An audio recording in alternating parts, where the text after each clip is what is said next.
Bonjour à tous, j'ai 11 heures à ma montre, alors je vais débuter ce webinaire. Je suis Pierre-Olivier Pinault et ce webinaire est sur les systèmes de gestion de l'énergie en industrie, les mécanismes incitatifs à l'international et les bénéfices auxquels on peut s'attendre pour l'implantation de ces systèmes.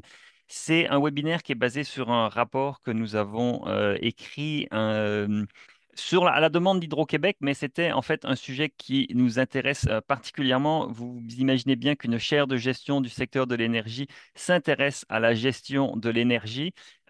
En industrie aussi.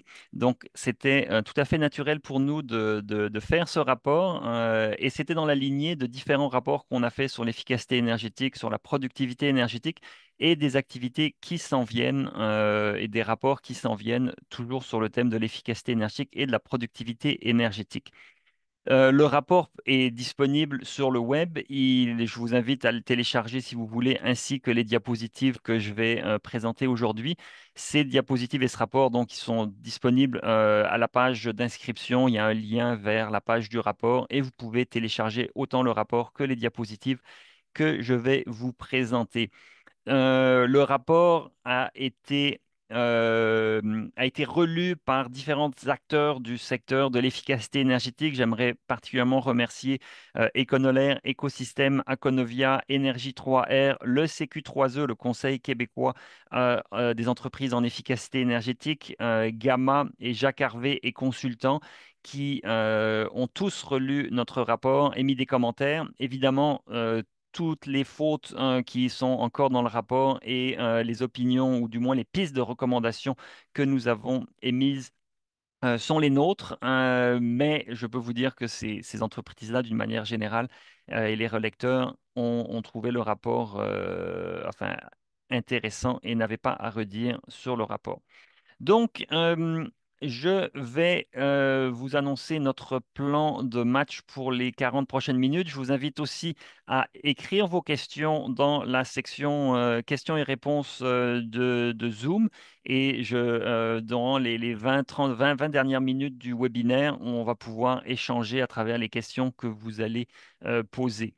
Euh, Ce dont je vais vous parler va se séparer en cinq grandes sections.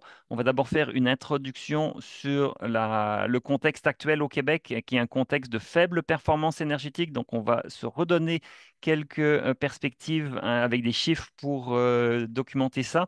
Et on va rentrer par la suite dans le cœur du sujet, la présentation des systèmes de gestion de l'énergie, les SGE, le balisage des mécanismes que nous avons fait, ce balisage-là, pour l'adoption de ces systèmes de gestion d'énergie dans différents pays. Il y a en fait des contraintes ou différents incitatifs qui sont mis en place dans différents pays, au Québec aussi, et on va voir un petit peu comment on se compare à d'autres pays. Évidemment, on ne va pas faire tous les pays du monde, on s'est limité à 6 pays. Une synthèse des coûts et bénéfices des SGE. Évidemment, c'est une synthèse de documents publiés, donc de la littérature sur ces systèmes de gestion de l'entreprise, de l'énergie en entreprise. Euh, Ce sont des cas spécifiques qui ont été documentés. C'est assez convergent et c'est ça qui nous donne une position de confiance pour aller de l'avant avec des pistes d'action qui, évidemment, recommandent des mises en place, mais on va aller dans les recommandations un peu plus tard. Donc, allons-y tout de suite avec le contexte général. Nous sommes dans des contextes où nous disons que nous voulons nous décarboner. Vous voyez par contre que les émissions de gaz à effet de serre au Québec ne sont pas en croissance, ça c'est la bonne nouvelle, mais elles ne sont pas en déclin aussi marqué que les ambitions que nous avons le dicteraient. Vous avez ici donc les émissions de 90 à 2022.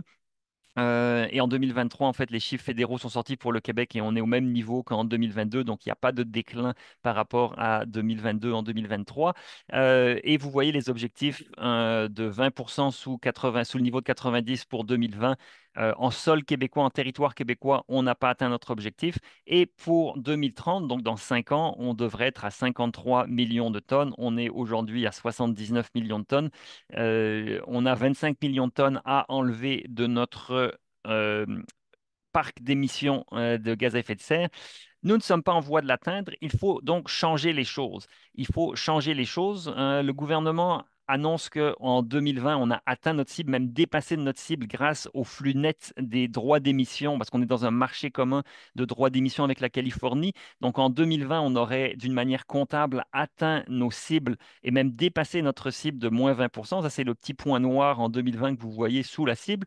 Alors, on peut se réjouir de ça si on le souhaite, mais sachez que pour 2030, on ne pourra pas compter sur la Californie et sur une comptabilité euh, intéressante pour atteindre nos cibles. Pourquoi on ne pourra pas atteindre sur la comptabilité et le marché commun pour atteindre nos cibles de 2030? Parce que pour atteindre nos cibles communes, la Californie, entre 2022 et 2030, doit réduire ses émissions à un rythme annuel de 3,8%. Donc doubler le rythme de réduction des 12 dernières années. Et vous le voyez là dans le tableau qui est indiqué. Le Québec, on devrait, pour atteindre nos cibles, réduire de 1,1% nos émissions par année. Et encore une fois, c'est presque doubler la réduction moyenne réalisée entre 2010 et 2022. Donc, il faut qu'on redouble d'efforts pour réduire nos émissions de gaz à effet de serre. Évidemment, l'essentiel de ces émissions-là sont liées à notre consommation d'énergie. Et quand ce n'est pas lié à la consommation d'énergie, c'est lié aux industries qui elles-mêmes émettent des émissions de gaz à effet de serre dans leurs procédés, en plus de leur consommation énergétique. Et on va le voir, il y a des liens entre les systèmes de gestion de l'énergie et les émissions de gaz à effet de serre, au-delà même de la combustion de l'énergie. Donc, le contexte général, c'est qu'on a des cibles qui sont ambitieuses, on n'atteint pas nos cibles, il faut changer nos procédés et il faut redoubler d'efforts si on veut atteindre nos cibles. Il y a des bonnes raisons d'atteindre nos cibles, même si ce n'est pas le sujet d'aujourd'hui. Il y a des bonnes raisons d'atteindre nos cibles ou de chercher à les atteindre et de chercher à s'améliorer, même si le reste du monde ne le fait pas forcément. Euh, Comme on va le voir, on a des raisons de compétitivité économique qui devraient nous amener euh, à vouloir faire mieux. Donc, quand on regarde le contexte énergétique, on le voit ici, la consommation d'énergie au Québec, c'est beaucoup dans l'industrie, 36%, beaucoup dans les bâtiments, 33%, beaucoup en transport, 26%. Donc, vous voyez, on a de l'énergie dans trois grands secteurs, industrie, transport et bâtiment. On peut faire mieux dans beaucoup de ces secteurs-là. On est loin d'avoir atteint notre summum. Simplement pour vous en convaincre, si on regarde dans tout ce qui est service, donc là on enlève industrie lourde, mais on regarde l'intensité énergétique, c'est-à-dire le nombre de gigajoules par mètre carré et son évolution au Canada et dans différents pays. Et le Québec se situe pas mal dans la moyenne canadienne, mais on s'aperçoit que d'une part, le Canada est en haut de la comparaison internationale en termes d'intensité énergétique, donc le nombre de gigajoules par mètre carré par année dans tout ce qui est fourniture de services. Et on est loin en haut d'autres pays auxquels on aime se comparer, mais peut-être encore plus de manière préoccupante, la courbe canadienne ne semble pas vraiment aller vers le bas, alors que vous voyez dans beaucoup de pays, notamment la Nouvelle-Zélande qui est en bas de l'échelle et qui continue à réduire, en Allemagne qui va vers le bas, eh bien, dans beaucoup de pays, la tendance est à l'amélioration à la diminution de l'intensité énergétique. Et ce n'est pas parce que ces pays-là renoncent à des services de qualité. Au contraire, ils arrivent à offrir des services de qualité et à réduire leur consommation d'énergie, chose que le Canada, dans le secteur des services, ne semble pas réussir à faire. On parle beaucoup aujourd'hui d'industrie, hein, et c'est sûr que les systèmes de gestion de l'énergie s'adressent le plus souvent, mais pas uniquement aux industries lourdes, mais à toutes sortes d'industries. Et dans les secteurs industriels, on a une productivité énergétique au Canada qui est malheureusement en bas de l'échelle. On est parmi les pays qui avons la pire productivité énergétique. Ici, vous voyez pas vous voyez de manière désagrégée pour une quinzaine de sous-secteurs euh, industriels. Donc, on peut aller de l'alimentation et tabac, textile, métaux de base, métaux non ferreux, etc. Donc, dans différents sous-secteurs, l'Agence internationale de l'énergie fournit des chiffres de productivité énergétique. Ça veut dire la valeur ajoutée qui est obtenue divisée par la consommation d'énergie dans ces sous-secteurs-là. on a un éventail de productivité énergétique qui est très très grand et donc vous voyez en fait il est tellement grand que donc les maximums ne sont pas toujours j'ai pas pu toujours afficher les maximums sur le graphique parce que ils montent beaucoup plus haut. Le message qui est préoccupant, c'est que le petit carré rouge que vous voyez dans chacun des sous-secteurs, ça, c'est le niveau canadien que vous pouvez comparer au minimum, à la médiane, à la moyenne et au maximum. Et d'une manière générale, le Canada est soit dernier ou de façon systématique en dessous de la moyenne, sauf pour le sous-secteur caoutchouc et plastique, où le Canada est un peu au-dessus de la moyenne en termes de productivité énergétique. Mais à peu près systématiquement, dans tous les sous-secteurs, le Canada, les industries canadiennes génèrent moins de richesses par unité d'énergie consommée. Ce qui veut donc dire que, indépendamment des objectifs de gaz à effet de serre qu'il est nécessaire d'atteindre, pour la survie de nos sociétés des sociétés humaines et notre bon fonctionnement. Il y a un incitatif économique d'amélioration. Nous pouvons améliorer notre productivité énergétique. On le voit à l'international. Il y a des industries qui font mieux que nous avec moins d'énergie. Donc, pourquoi se priver d'une possibilité de s'améliorer? Je me le demande et je vous invite donc à continuer à réfléchir à ces systèmes de gestion de l'énergie. Et pour revenir chez nous avec des études réalisées notamment par certaines des entreprises en efficacité énergétique que j'ai mentionnées précédemment. Quand ces entreprises-là en efficacité énergétique, pour le compte de Hydro-Québec et de Énergir, vont faire des analyses du potentiel technico-économique de l'efficacité énergétique pour différents secteurs, eh bien, ils observent qu'en grande industrie et pour les petites moyennes industries, les secteurs qui sont entourés dans des cadres rouges, eh bien, on a un potentiel technico-économique qui est de l'ordre de 15 à 30 de réduction de la consommation énergétique. Donc en électricité, c'est plus autour de 17 en industrie. Pour le gaz naturel, pour la grande industrie, c'est 15 pour les petites et moyennes industries, c'est estimé à près de 30 de potentiel technico-économique d'efficacité énergétique. Qu'est-ce que ça veut dire, ça, ce potentiel technico-économique? C'est la capacité à réduire la consommation énergétique dans ces secteurs-là avec des technologies connues pour un coût économique qui maintiendrait la rentabilité. Donc, on connaît la solution technique, ça serait rentable de le faire, mais à cause de différents obstacles à l'implantation de mécanismes d'efficacité énergétique ou de solutions d'efficacité énergétique, et à cause de ces obstacles-là, eh bien, on ne met pas en place ces solutions-là. Là, les systèmes de gestion d'énergie en entreprise peuvent justement aider à atteindre ce potentiel d'efficacité énergétique et à atteindre justement une amélioration de notre productivité énergétique qui, évidemment, nous fera économiser de l'énergie, va faire réduire les émissions de gaz à effet de serre, que ce soit directement parce qu'on utilise moins de gaz naturel ou indirectement parce qu'on consomme moins d'électricité. Au Québec, on sait que l'électricité, elle est déjà décarbonée, mais en consommant moins d'électricité et en faisant de l'efficacité énergétique en électricité, ça libère des kilowattheures qui peuvent être utilisés dans d'autres secteurs et décarboner d'autres secteurs. Donc, l'argumentaire de l'efficacité énergétique en électricité, il est entièrement valable en ce qui concerne la décarbonation, même si ce n'est pas une décarbonation directe, c'est une décarbonation indirecte par la libération de kilowattheures qui peuvent aller décarboner d'autres secteurs.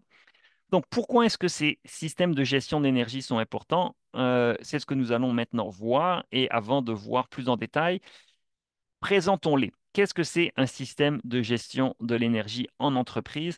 C'est en fait plusieurs composantes. Ce n'est pas simplement un système d'information de la gestion de l'énergie. Donc, ce n'est pas simplement mesurer avec un système d'information déployé dans l'entreprise la consommation d'énergie, c'est véritablement l'élaboration d'audits énergétiques où on fait une mesure directe de la consommation d'énergie, mais aussi un bilan de cette consommation-là pour permettre d'établir des objectifs énergétiques de l'entreprise. Et donc, il faut que l'entreprise s'engage dans des objectifs. Ce n'est pas simplement une mesure, même si la mesure est importante, c'est un engagement de l'entreprise à une amélioration de sa performance énergétique à travers une panoplie. Une fois qu'on a fait cet audit et qu'on a établi des objectifs, c'est d'établir des projets en efficacité énergétique, des projets qui visent d'abord la réduction de la consommation d'énergie, la récupération notamment de chaleur fatale,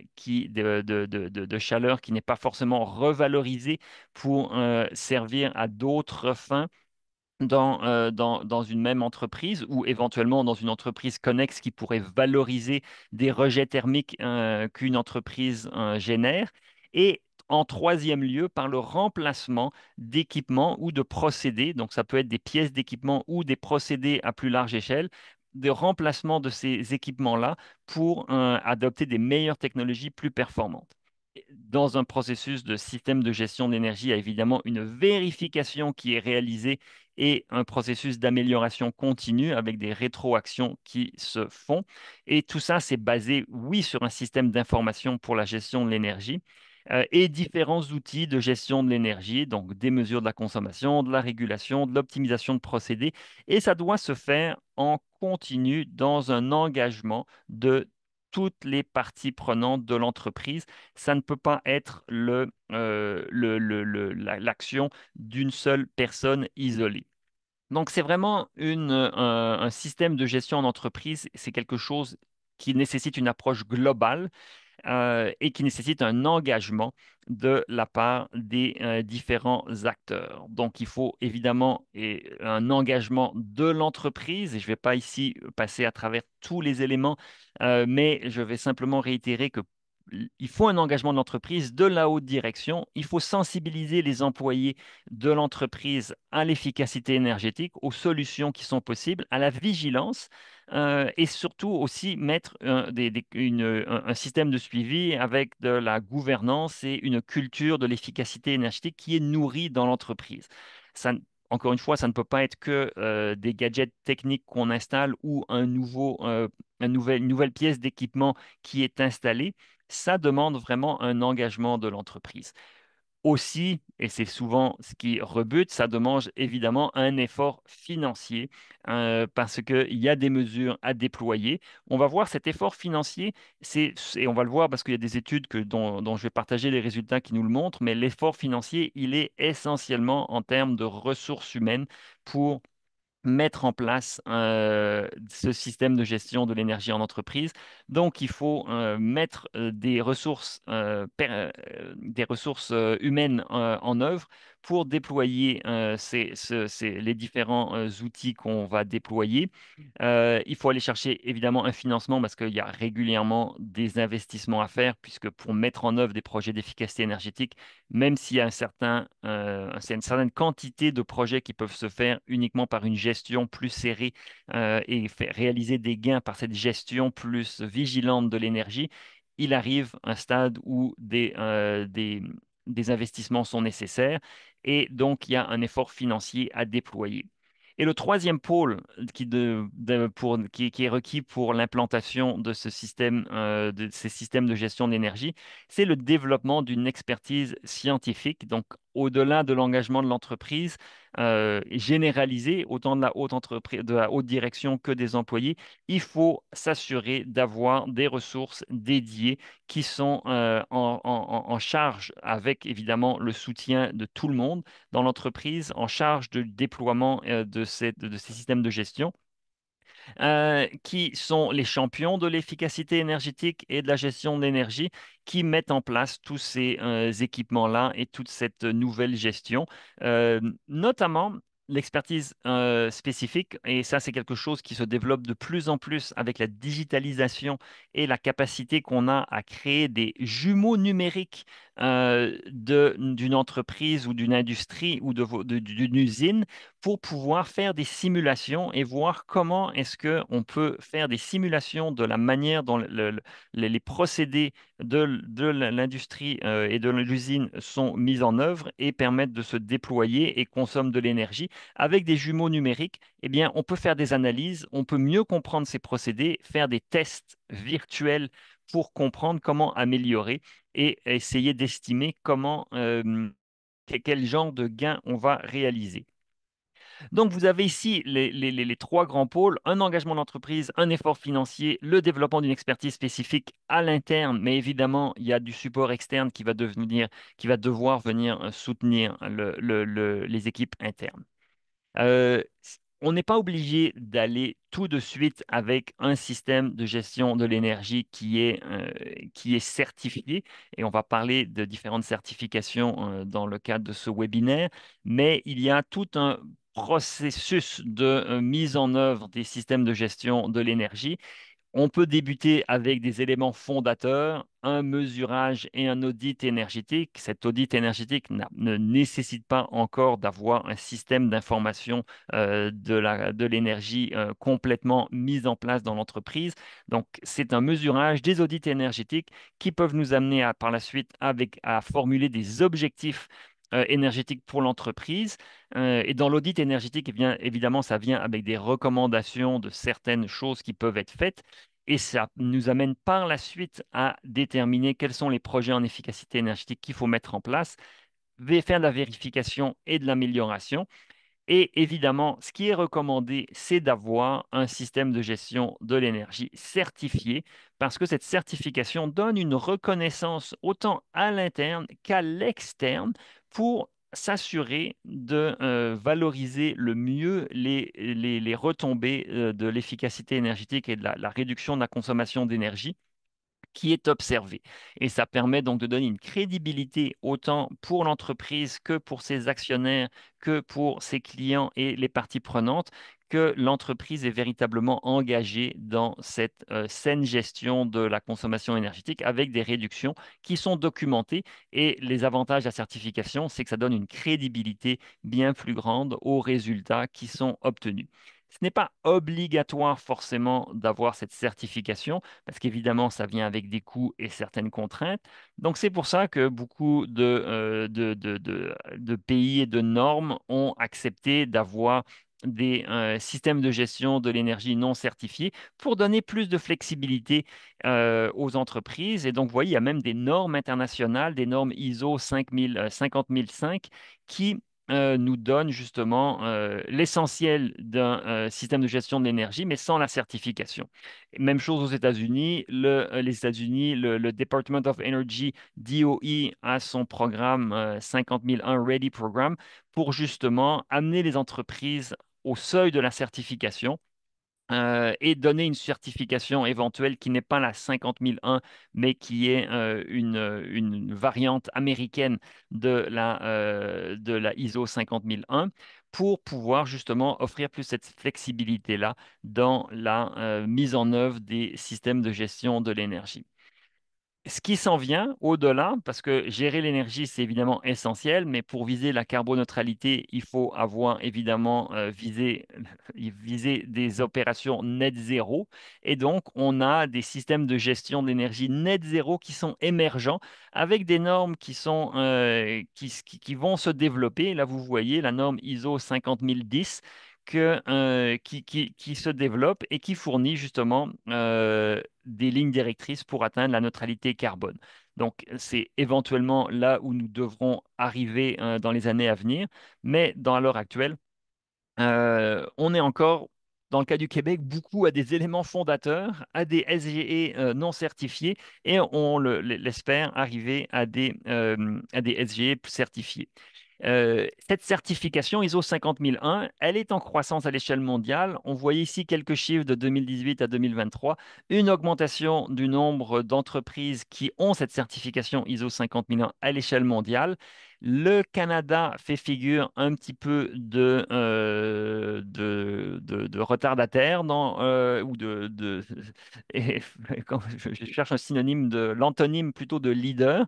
Nous ne sommes pas un leader au Canada en termes de certification des systèmes de gestion de l'énergie. Vous le voyez, il y en a au Canada 37 certificats. Donc, on est nous plus sur la droite avec le Kazakhstan et l'Ouzbékistan et le Pakistan.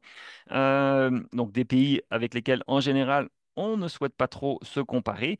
Et vous voyez du côté de l'Allemagne, ou ben, la Chine, mais évidemment la Chine est bien plus grande, mais de l'Italie, de l'Inde, de la France, de l'Espagne, des pays où certes qui ont une population plus grande et une économie plus grande, mais, euh, mais des nombres bien plus élevés d'entreprises qui sont certifiées et certifiées ISO 50001. Et comment ils sont parvenus ces pays-là à faire certifier un plus grand nombre de pays?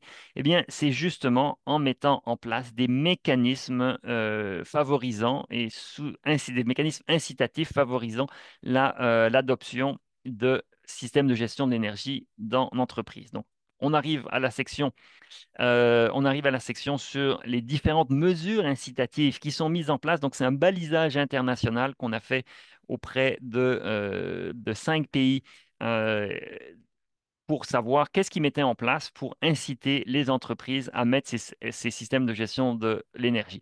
Parce que, évidemment, même si c'est bon pour l'entreprise et bon pour l'économie et le pays en tant que tel, vous le savez, on ne fait pas toujours spontanément les bonnes choses que nous devrions faire. Par exemple, payer les impôts, c'est une bonne chose parce que il faut que le gouvernement et nos institutions puissent être financés. Mais si on n'avait pas certaines contraintes pour payer l'impôt, je ne suis pas sûr que sur une base volontaire, nous payons nous-mêmes nos impôts, simplement parce que c'est une bonne chose de le faire. Donc, même si c'est des bonnes choses de faire des systèmes de gestion de l'énergie, c'est pas quelque chose qui est un projet super excitant, il faut l'admettre. Alors, des incitatifs et des contraintes sont nécessaires parce que, ultimement, on ne le regrette pas. Donc, 6 catégories de mesures incitatives, des primes à la certification, des financements avantageux, des crédits d'impôt, des réductions de tarifs d'électricité dans certains cas, et 5 et 6 sont un peu liés, des dispenses d'obligations, des obligations qui sont liées à des réglementations contraignantes. Donc, certains pays dispensent les entreprises qui ont les systèmes de gestion de l'énergie de répondre à une réglementation contraignante parce qu'en fait, ils ont déjà leur système qui le met en place. Alors, allons voir, et ça c'est un tableau synthèse des 5 pays que nous avons passés en revue, et vous voyez le Québec où on en est par rapport à simplement le fait qu'il y ait la présence ou non d'une certaines mesures incitatives. En France, par exemple, il y a des primes à la certification ISO 50001, il y a un financement qui est avantageux, donc qui permet de favoriser ce genre de déploiement. Il n'y a pas de crédit d'impôt. Il y a pas, il y a par contre une certaine réduction du tarif d'électricité et c'est un pays européen et l'Europe est en fait en train de mettre en place une réglementation contraignante pour obliger les entreprises d'ici 2027 à avoir des systèmes en fait, l'Europe met en place une réglementation qui oblige les pays à avoir une réglementation qui oblige les entreprises à avoir des systèmes de gestion de l'énergie et s'ils n'en ont pas, eh bien, ils doivent faire des audits obligatoires externes euh, pour satisfaire à cette exigence de maintenir une bonne performance énergétique en entreprise. Donc, vous voyez, la France met en place des primes à la certification et des avantages intéressants. Ce sont les seuls en France à mettre une prime à la certification. Par contre, le financement avantageux, il est aussi donné aux États-Unis et jusqu'à un certain point au Québec. Et on reviendra un peu plus en détail sur la situation québécoise. Euh, des crédits d'impôt sont en fait les crédits d'impôt et la réduction de tarifaire en Allemagne, c'est essentiellement l'exemption presque complète d'une taxe qui est offerte. Et aux États-Unis, certains crédits d'impôt, puisqu'on pourra euh, euh, réduire on pourra obtenir des crédits d'impôt pour toutes les dépenses liées au système de gestion de l'énergie. Donc, les investissements nécessaires sont entièrement déductibles d'impôts aux États-Unis. Donc, si on va un petit peu sur le cas spécifique de chacun des pays, mais on ne passera pas non plus 10 minutes par pays, mais pour la France, ce qui est quand même intéressant en France, ce sont les seuls qui donnent une prime à la certification. Donc, cette prime peut atteindre 40 000 euros, donc à peu près 60 000 dollars, lorsqu'on met en place un système de gestion de l'énergie qui est certifié ISO 50001. Et donc, donc ça permet d'aller chercher une prime de l'argent pour récompenser ceux qui ont mis les entreprises qui ont mis en place ce système de gestion de l'énergie. On a une panoplie après de financements qui sont offerts pour assister les entreprises dans la formation. Comme vous le voyez, donc il y a du coaching, des formations qui sont financées. Et donc ça, c'est pour pouvoir accompagner le personnel dans la mise en œuvre, parce que souvent, ça peut être justement une lacune de l'entreprise, c'est ne pas avoir des compétences à l'interne pour vraiment être experte dans la mise en œuvre de ce genre de choses, parce que ce n'est pas l'expertise de ces entreprises de faire de l'efficacité énergétique. Toutes ces entreprises, ces industries sont spécialisées évidemment dans la production de leurs produits. Donc, il faut accompagner et cet accompagnement est offert en France. Il y a une certaine réduction du tarif d'électricité qui est offert pour les entreprises qui ont une consommation supérieure à 10 gigawattheures par an. Et c'est accordé selon les caractéristiques du site. Donc, il y a des analyses qui sont faites et qui sont données.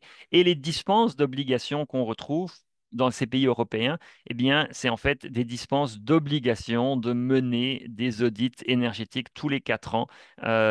Et parce que, évidemment, s'ils ont mis en place leur système de gestion d'énergie certifié, ils n'ont pas cette contrainte d'avoir des audits réguliers parce que justement, ils ont cette certification et ils ont démontré leur saine gestion de l'énergie avec évidemment tout ce que j'ai dit précédemment, des objectifs de réduction, des mécanismes de vigilance et de rétroaction pour s'améliorer et des suivis qui sont évidemment essentiels pour atteindre ces objectifs.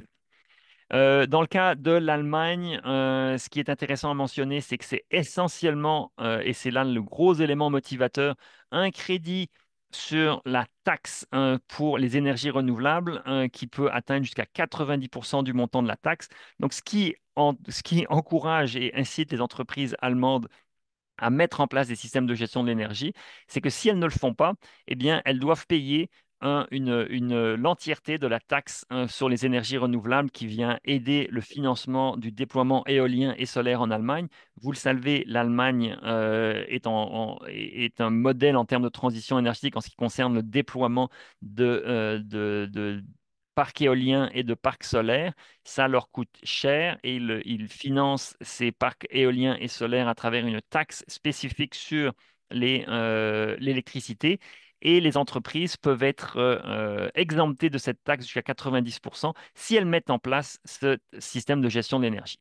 Et évidemment, là, c'est qu'elles obtiennent la certification ISO 50001.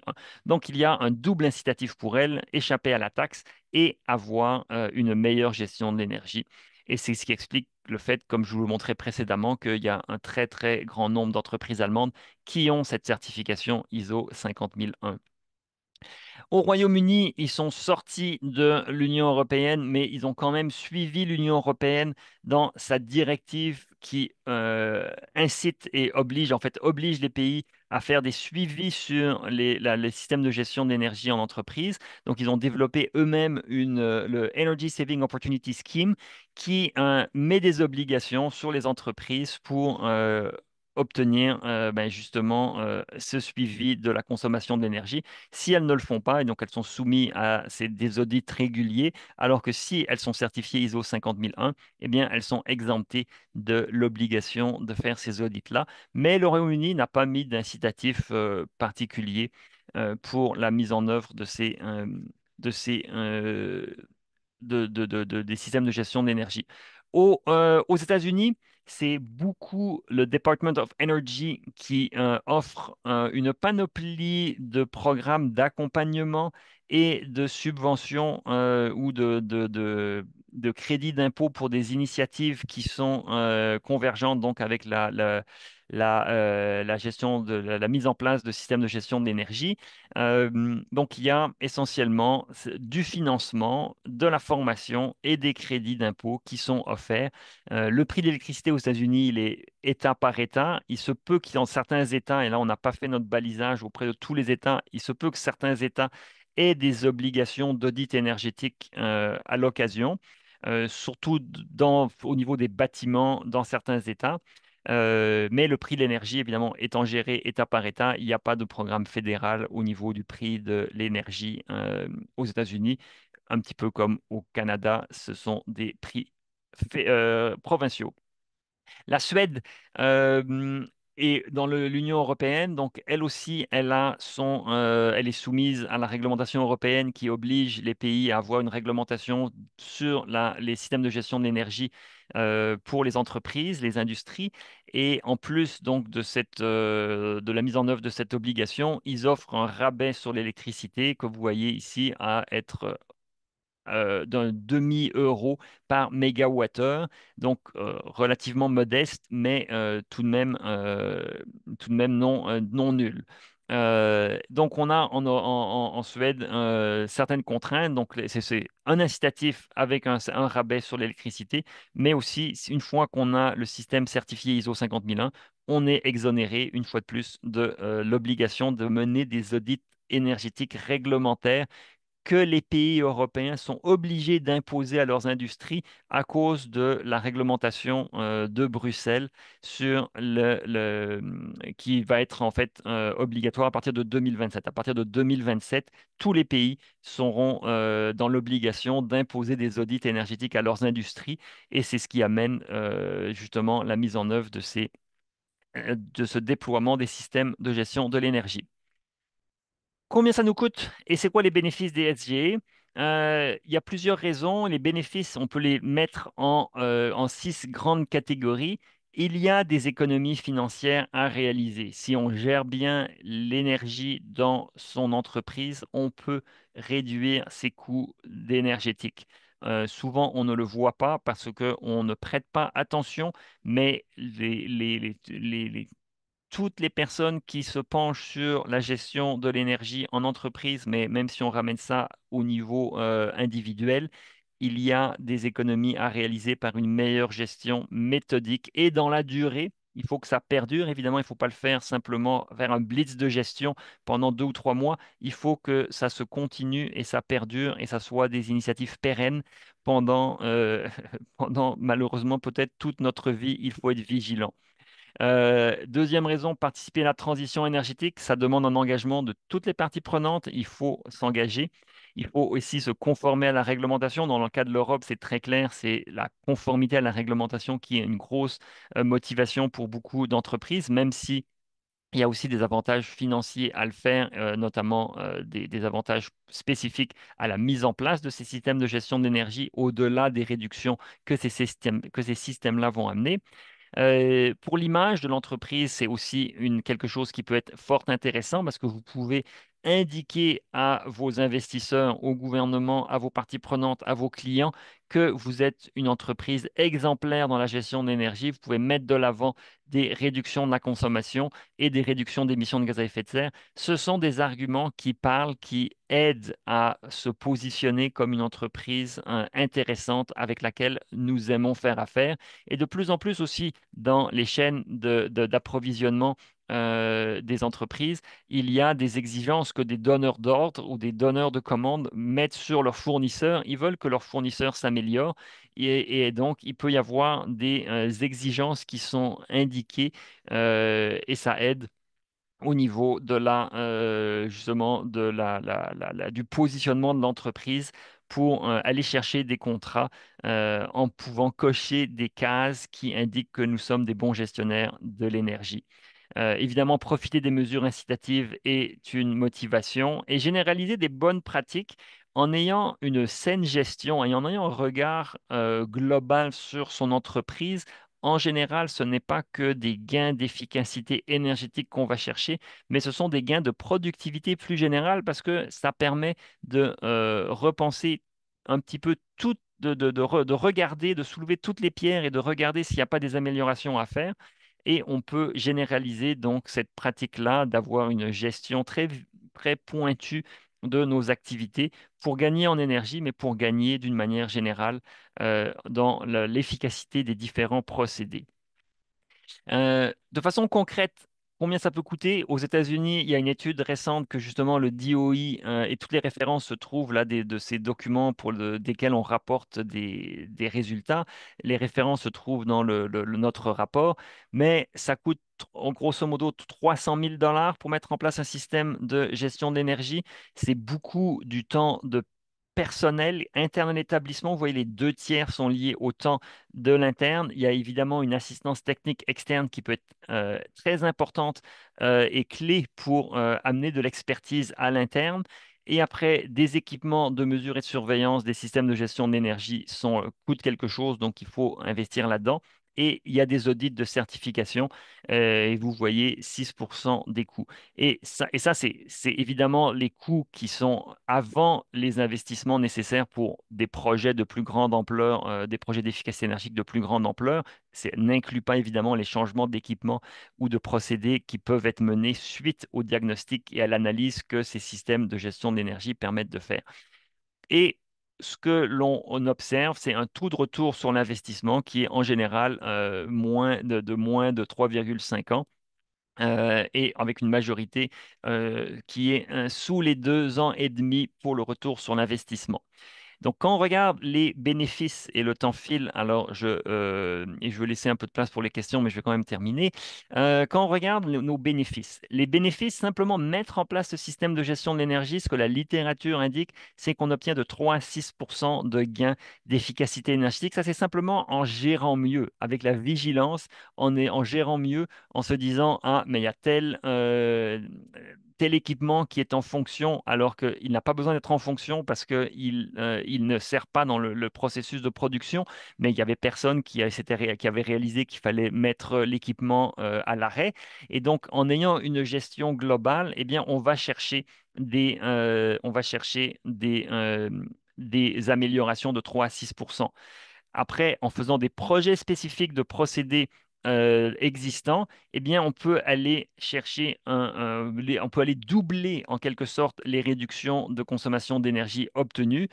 On modernise, on investit à la marge, simplement en faisant des remplacements pour des nouvelles technologies qui sont plus efficace. Et on peut aller chercher, doubler, donc aller chercher de 7 à 11 de réduction de consommation d'énergie. Et après, si on fait des projets plus transformateurs avec des nouveaux procédés industriels, des nouvelles technologies, mais qui nécessitent des transformations en profondeur de la chaîne de production de l'industrie, eh bien là, ce qu'on observe, évidemment, ça va changer d'un secteur à l'autre, d'une industrie, d'une entreprise à l'autre, mais on observe des réductions qui peuvent aller jusqu'à 25 de la consommation d'énergie. Et ça, c'est vraiment des remplacements majeurs et des changements très importants. Ce qui est important de réaliser, c'est que les taux, puis là, vous voyez une autre étude française sur le taux de retour des investissements dans des systèmes de gestion de l'énergie, eh bien, ils sont en deçà de 4 ans la plupart, dans plus de 50% des cas qui ont été documentés. Donc, on est dans des taux de retour qui sont intéressants. Les obstacles à surmonter, il y a des défis. Il y a des défis stratégiques, évidemment. Il faut qu'à l'interne, pour obtenir l'adhésion et l'engagement de l'entreprise, il faut relever ces défis stratégiques, donc aligner les priorités d'affaires. Il y a des investissements qui sont toujours en concurrence avec des investissements en efficacité énergétique. Donc, il faut réussir à convaincre à l'interne et le conseil d'administration de faire ces investissements-là parce que ça devrait devenir une priorité d'améliorer sur le court terme et le long terme sa productivité énergétique. C'est évident après que la démonstration des bénéfices tangibles n'est pas toujours aisée à faire et c'est pour ça qu'il faut mesurer, il faut développer une expertise pour pouvoir être en mesure de façon crédible, démontrer ces bénéfices-là. Il faut pouvoir accéder au financement. Ce sont des défis importants. dans la mise en œuvre des systèmes de gestion de l'énergie et de toutes les étapes d'amélioration de l'efficacité énergétique dans l'entreprise, dans l'industrie, il y a des défis opérationnels à gérer. Donc, c'est évident que ça vient perturber les procédés qui sont mis en place et donc il faut gérer la mise en œuvre et le déploiement des nouveaux équipements, des nouveaux procédés et donc ça devient un défi opérationnel à réaliser. Le défi culturel est tout aussi grand. Il faut réussir à imposer et à organiser la fonction énergie dans l'entreprise. Ça doit être une fonction transversale pour vraiment impliquer tout le monde. Évidemment, comme je le disais en début de présentation, il faut qu'il y ait un engagement complet de l'entreprise. Il faut combattre des idées préconçues, des cultures qui peuvent être réfractaires, parce que on peut arriver à gérer à amener et à réaliser les gains. Mais il y a des défis culturels, il ne faut pas se le cacher. Au Québec, les pistes d'action, et je vais terminer sur ces deux prochaines diapositives avant de passer à des questions. Euh, Au Québec, il y a des choses qui se passent. On n'est pas à zéro en termes de soutien et d'incitatif pour les systèmes de gestion de l'énergie. Il y a le programme Éco-performance du gouvernement québécois qui accorde une aide financière aux entreprises pour mettre en place la norme ISO 50001. Hydro-Québec et Énergie ont aussi des appuis financiers qui peuvent couvrir jusqu'à 50% dans le cas d'Hydro-Québec des coûts de mise en place de systèmes de gestion d'énergie pour l'électricité. Même chose du côté d'énergie, il y a des subventions allant jusqu'à 350 000 dollars qui peuvent aider la mise en place de ces systèmes de gestion d'entreprise. Et pourtant, malgré ces incitatifs-là, il n'y a pas un engouement dans les entreprises pour aller chercher ce financement-là. Il faut qu'il y ait davantage d'entreprises qui aillent mettre en œuvre, mettre en place des systèmes de gestion d'énergie en entreprise.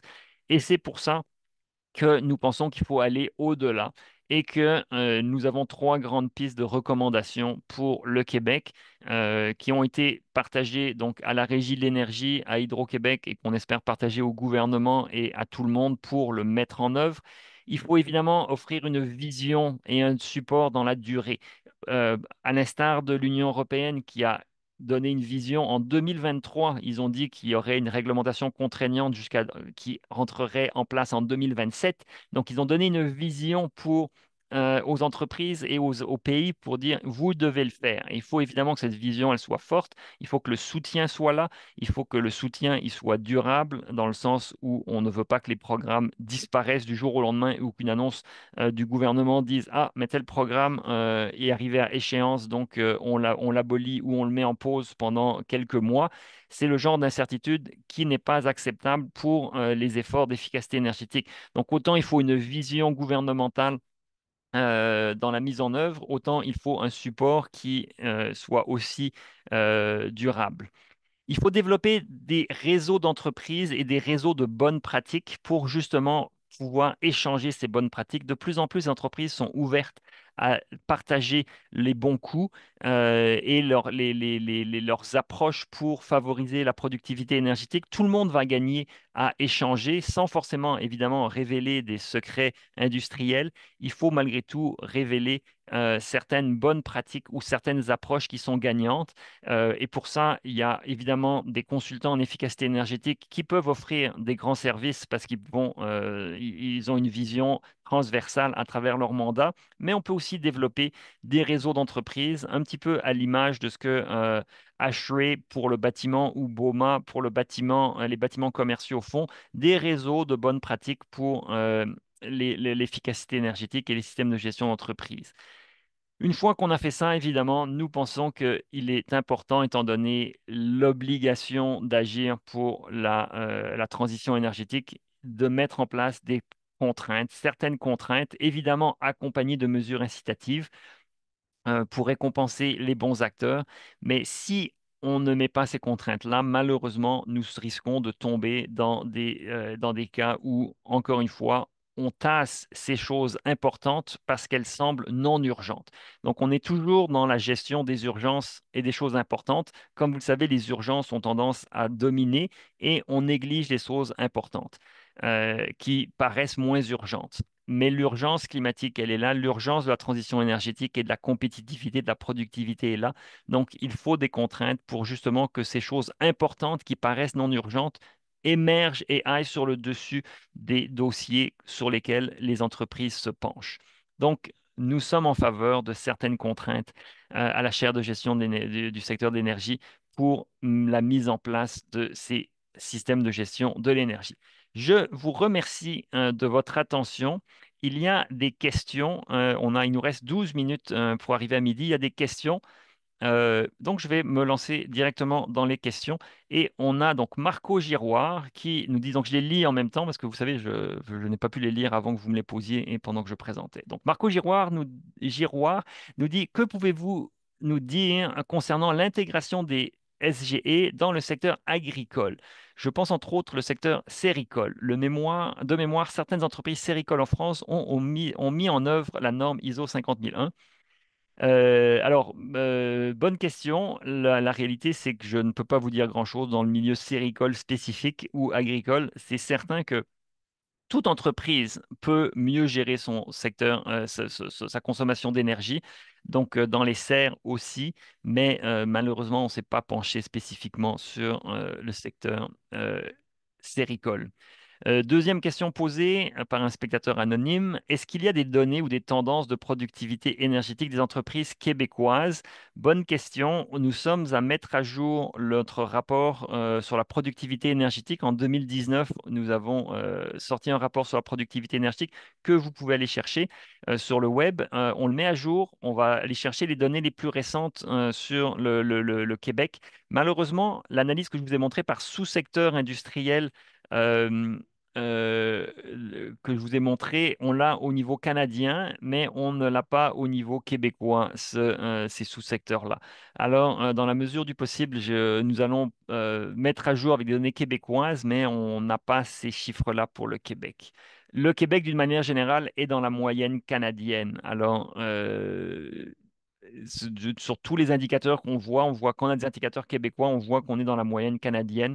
Alors, ça reste, je pense, tout à fait globalement le diagnostic qui est malheureusement valable pour le Québec aussi. Quand je dis malheureusement, en fait, c'est une chance. Vous savez, quand on est aussi bas, eh bien, ça veut dire qu'on a une capacité de rebond et d'amélioration qui est bien plus grande que tous nos compétiteurs. Alors, au Québec, on est déjà une société développée, on a beaucoup d'éléments positifs, et en fait, le fait on ait une piètre productivité énergétique, ça devrait en fait être une source de réjouissance parce que ça nous indique que contrairement aux Allemands qui ont beaucoup de difficultés à s'améliorer, nous, on a une marge de manœuvre bien plus grande pour s'améliorer. Et donc en fait, c'est une bonne nouvelle ce que je vous présente ici, étant donné qu'on est déjà dans une bonne situation économique au Québec. Christian Carrier fait le constat suivant. Hydro-Québec annonce pour 2027 une prime pour défaut de mise en œuvre d'un système de gestion de l'énergie électrique. À compter du 1er avril, une prime de 3%, en fait, oui, une prime qui s'ajoutera au prix pour les clients au tarif L, pour tous ceux qui n'auront pas mis en place le système de gestion de l'énergie électrique. Donc effectivement, c'est le plan d'Hydro-Québec de demander l'approbation à la régie. Enfin, le plan, c'est ce que l'Hydro-Québec demande à la régie, c'est de permettre d'augmenter le prix de l'électricité pour les entreprises industrielles au tarif L qui n'ont pas mis en place cette mise en œuvre.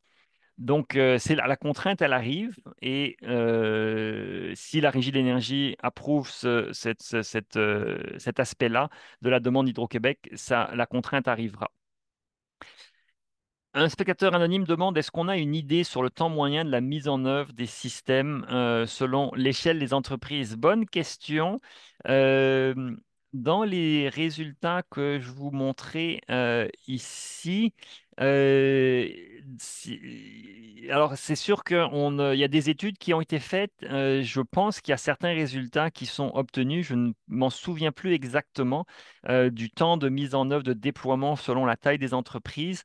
Mais si vous allez voir dans ces documents récapitulatifs, là, dont les sources sont indiquées à l'écran, vous on pourrait aller chercher des indices là-dessus, sur le temps moyen de déploiement pour la mise en œuvre selon la taille des entreprises. Christian Dejean dit que je parle d'un coût d'implantation de 200 à 500 000 dollars. Alors, d'après ce que je comprends, oui, ça inclut au moins un certain niveau de système, les SIG, donc les systèmes d'information pour la gestion de l'énergie, à travers les équipements de mesure et de surveillance. Mais est-ce que ça inclut le coût complet d'un système d'information de l'énergie? Je ne suis pas certain. Vous pourriez aller voir CGI et pour obtenir un estimé du coût d'implantation d'un système d'information de l'énergie. CGI ou d'autres pourront probablement vous aider. Euh, alors, Nathalie Leclerc demande, est-ce que dans le graphique dans le graphique des nombres de certifications, 50 001 par pays, les États-Unis sont au milieu, là, ils sont à peine plus élevés que le Canada, donc ils seraient à une centaine c'était la question, là, la question, est-ce que les États-Unis sont sur ce graphique-là? Et ils le sont, donc on est à une centaine d'entreprises certifiées aux États-Unis. Existe-t-il des données sur la productivité énergétique des industries comme l'aluminium et l'acier? Alors, bonne question. Dans mon graphique ici, l'aluminium, c'est un métal non ferreux. Et alors, pour les métaux non ferreux, il n'y a que deux pays qui ont des données ici. Et donc, le Canada n'en fait pas partie. Donc, la réponse est non. On n'a pas l'aluminium dans cette productivité énergétique. Alors, évidemment, au Québec, on est un gros producteur d'aluminium. C'est une industrie extrêmement importante pour la province et elle n'est pas inclue dans ces données sur la productivité énergétique. Pour l'acier, j'imagine que ça rentrerait dans métaux de base. Ça serait à voir. Et là, il y en a 36 pays pour lesquels on se compare. Et le Canada, vous le voyez, est en queue de peloton si l'acier est bien dans métaux de base. Mais donc, les données sont à prendre avec un grain de sel. Le message que je pense qu'il est important de retirer de ça, c'est que on peut s'améliorer parce que quand on mesure, ce qui est mesuré, même si c'est pas mesuré de manière exhaustive et parfaite, quand on mesure, on est en bas. Alors, c'est surtout ça le message principal. Je ne veux pas envoyer de message spécifique à telle industrie ou telle entreprise pour leur dire vous n'êtes pas bonne. Le message, c'est on peut s'améliorer. Une autre question. Pour obtenir ISO 50001, est-ce que c'est essentiel d'optimiser tous les usages énergétiques électriques et gaz naturel et autres? Est-il possible d'obtenir une certification 50 001 pour le volet électrique seulement? Alors, d'une manière générale, c'est vraiment recommandé de faire des systèmes de gestion de l'énergie, toute énergie confondue, parce que vous pouvez avoir des rejets thermiques, des rejets thermiques qui soient électriques ou de la combustion de gaz naturel ou de d'autres combustibles. Il faut vraiment avoir une approche globale. Il peut y avoir des bénéfices croisés. euh, pour l'avoir. Pour ce qui concerne la certification en tant que telle, c'est une bonne question. Je ne pourrais pas répondre en tant que tel, à savoir est-ce que on peut faire un système de gestion et être certifié pour une seule énergie. J'aurais tendance à dire non, mais je ne suis pas un expert de cette certification ISO 50001. C'est avoir une entreprise qui n'utilise que de l'électricité et ça existe, eh bien, évidemment, elle ne pourrait, elle n'obtiendrait un système de gestion de l'énergie certifié que pour sa consommation. Mais la bonne pratique, c'est vraiment de regarder toutes les sources d'énergie euh, à la fois. Il y a une personne qui répond, entre 12 et 18 mois pour la mise en œuvre d'une norme ISO ne sont pas en place dans l'entreprise. Oui, si d'autres normes ISO ne sont pas en place dans l'entreprise, la mise en œuvre de la ISO 50001, nous dit un spectateur, prend de 12 à 18 mois, donc un an à un an et demi pour mettre en place un système de gestion de l'énergie.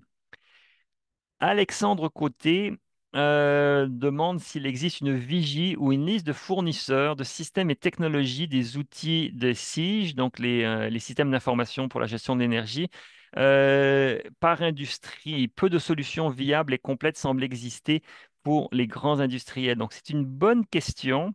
Euh, Nous avons un projet avec le CQ3E pour le Conseil québécois des entreprises en efficacité énergétique pour justement mieux présenter l'écosystème de l'efficacité énergétique pour que justement on puisse avoir des réponses plus précises à ces questions-là.